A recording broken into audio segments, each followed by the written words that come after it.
So it is a lecture 13 part 1।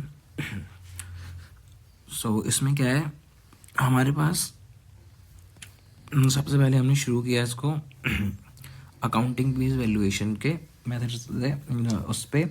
और type one सम क्या है? टाइप वन सम है जिसमें हमें एवरेज करना होता है नेट एसेट मेथड का प्लस प्रॉफिट अर्निंग कैपिटलिसिटी का। दो मेथड, अर्निंग कैपिटलाइजेशन अप्रोच, एक अर्निंग कैपिटलाइजेशन अप्रोच है और एक नेट एसेट मेथड है। इन दोनों का से निकाल कर फर्म की वैल्यू उसका एवरेज करना होता है। ठीक है, इसके लिए हम ये भी देख सकते हैं कि एक तो एसेट बेस्ड वैल्यूएशन होता है।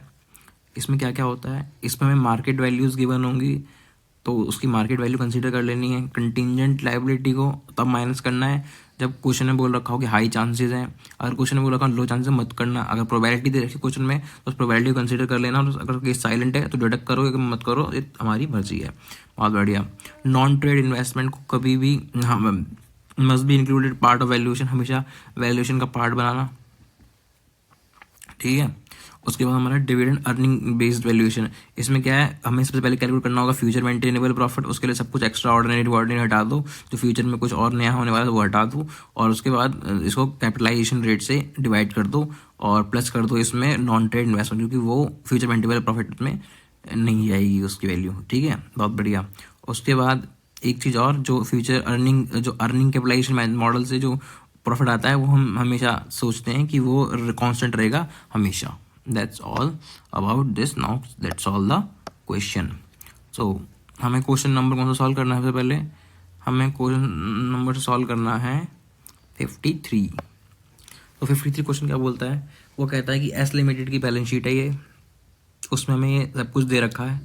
ठीक है, अब हम नीचे चलते हैं और नीचे देखते हैं क्या है। उसने कहा you are required to work out the value of company share on the basis of net asset method और प्रॉफिट कैपेसिटी मेथड। तो हमें एवरेज लेना है, इन दोनों मेथड्स निकालना है, उसका उनका एवरेज करना है। ठीक है, arrive at the fair value of shares by considering the following information.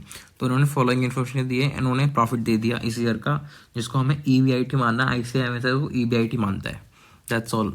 अगला इन्होंने बोला, इसे याद भी रखना है।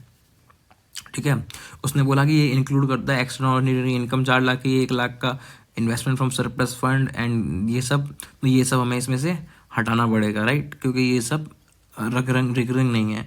In subsequent additional advertisement expensive को 5 लाख का ये भी हटाना पड़ेगा। Market value of land building जो कि हो चुकी है 96 और 100, उसको कंसिडर कर लेंगे और एडिशनल डेप्रिसिएशन वो इनकम में से माइनस कर लेंगे। राइट। तो अब हमें क्या करना है, इफेक्टिव टैक्स रेट रखा है। तो सबसे पहले हमें करना होगा क्या, हमें जो लैंड एंड बिल्डिंग और प्लांट एंड मशीनरी का नया रेट है 96 और 100, उसे कंसीडर कर लेना होगा। 96 एंड 100 इन दोनों को कंसीडर कर लेना होगा। उसके बाद सबको प्लस कर लेना होगा, इन दोनों को, इन तीनों को प्लस करके हमें जो इनमें लॉन्ग टर्म डेट है ये माइनस कर देना होगा। इससे हमारी आ जाएगी नेट एसेट वैल्यू से मेथड।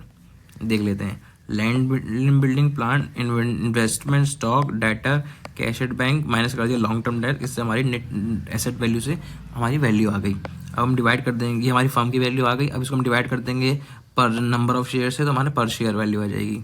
तो ये हो गया इस मेथड से। अब सेकंड मेथड से हमें निकालना होगा अर्निंग वाले मेथड से। तो अर्निंग वाले मेथड के लिए क्या करना है, 64 दे रखा है, 4 लाख माइनस करना है, 1 लाख माइनस करना है, उसके बाद 5 लाख माइनस करना है। ठीक है, और उसके बाद हमें 6 लाख माइनस करना होगा। हाँ, ये जो 6 लाख है ये भी माइनस करना होगा अर्निंग वाले मेथड से। सो इसका भी याद रखना कि कहीं ऐसा लगे कि ये उस पार्ट के लिए दे रखा है, नहीं, ये भी करना होगा। तो अब देख लेते हैं हम। एक्स्ट्रा ऑर्डिनरी इनकम में 4 लाख गया, 1 लाख गया, 5 लाख गया, 6 लाख गया, राइट, सब कुछ गया। उसके बाद 48 बचा, ये हमारा आएगा कि पर ईयर का। अब इसको हमने पढ़ा अभी कि हमेशा एक कांस्टेंट रहेगा।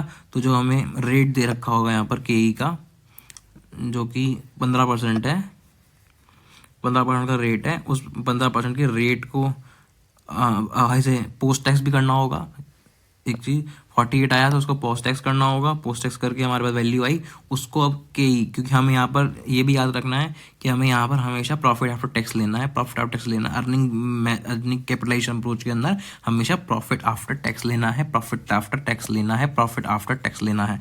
ठीक है, उसके बाद हमें 15% जो हमें दे रखा है उससे हम इसको डिस्काउंट नहीं, मतलब कि उससे उसकी मदद से इसकी वैल्यू निकाल लेंगे कि इसका प्रेजेंट एन्युटी क्या होना चाहिए, वो आ जाएगा हमारे पास 224 आ जाएगा लैक्स।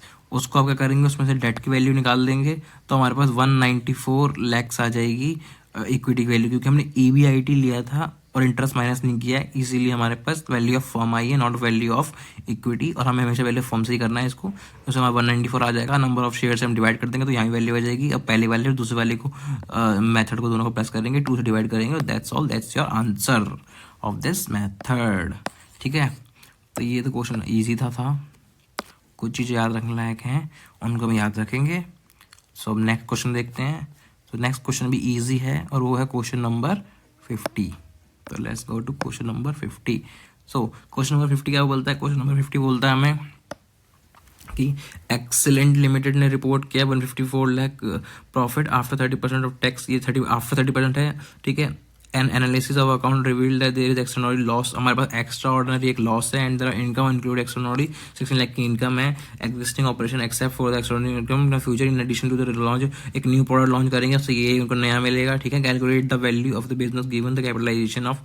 तो उसने बोला कैपिटलाइजेशन है इतना है, तो बताओ कितनी वैल्यू होगी। तो हम 154 को दोबारा हम पहले प्री टैक्स लाएंगे, तो हम यहाँ से लाएंगे EBIT आ जाएगा हमारे पास, राइट। EBIT आने के बाद उसमें से 20 लाख जाएगा, 16 लाख जाएगा, फिर वापस आएगा।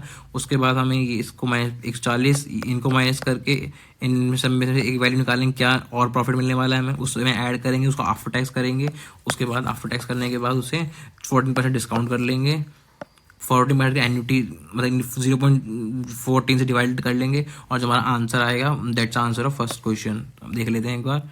तो रिपोर्ट रनिंग 154 थी, इसको पोस्ट टैक्स किया, अब प्री टैक्स किया हमने 240, अब 220 आ गया। उसमें एक्स्ट्रा ये माइनस किया, एक्स्ट्रा ये माइनस किया, वैल्यू आ गई। उसके बाद प्रोडक्ट सेल की हम देखा इंक्रीमेंटल में कितना बचने वाला है, वो बोला 56 लाख। तो हमने पहला और दूसरे को ऐड कर लिया, उसको फिर हमने पोस्ट टैक्स किया। हमेशा याद रखना है कि पोस्ट टैक्स करना है, पोस्ट टैक्स करना है। पोस्ट टैक्स किया और उसको 14% से डिवाइड किया, जब करा तो हमारे पास उसकी वैल्यू आ गई। दैट्स ऑल, ये हो गया फर्स्ट पार्ट का क्वेश्चन। दूसरा पार्ट बोलता है डिटरमाइन द मार्केट वैल्यू पर share with excellent limited share being comprise 2 lakh preference shares and इतना हमारे पास इक्विटी शेयर्स हैं। तो हम क्या करेंगे, हमारे पास जो अभी हमारे पास वो आया हुआ है पैट, उसमें से हम ये माइनस कर देंगे प्रेफरेंस शेयर्स को,